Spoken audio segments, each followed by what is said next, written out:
This is my collection of antique radios. Most of these are from the 1920s. My earliest one is from 1923, and the latest one is actually from 1930 or 31. I have about 30 of these different things. A lot of them have horn speakers and are sort of unique. This one here is a Radiola 3A, and this one's from 1924, and this is the horn speaker that goes with it. This is a freshman masterpiece. It's made in New York around 1925. This little guy here, this is called a Walker multi-unit, and it was supposed to do everything except, you know, cook your toast in the morning, it seemed. The guy who made this, George W. Walker, claimed you could do almost anything with this little guy.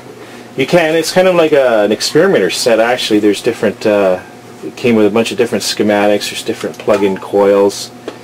There's, you can use different tubes, of course. But you could set it up as a regular radio. You could use it as a shortwave radio. You could use it for a number of other things. This here is a 1924 Radiola 3, and this would be your 1920s equivalent of the Walkman. You actually had headphones, and it ran off a battery. The only thing it didn't do was play tapes. But it didn't run off a simple battery, it actually ran off of multiple batteries. You needed 6 volts for the tubes, you needed another 27 volts, and I think 45 and 90 volts to run the other parts of the radio. So you couldn't really like strap this to your belt and walk around and enjoy the tunes of the time.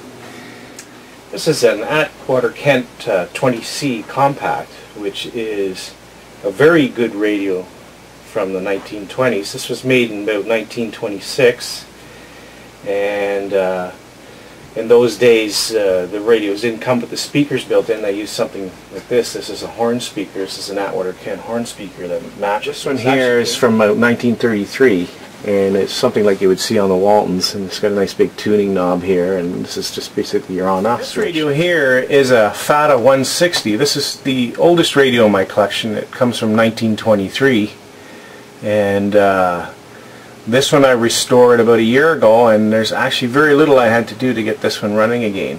And for something that's that old, it's an incredible sounding machine. These old radios, of course, only picked up AM. They didn't have FM until many years later.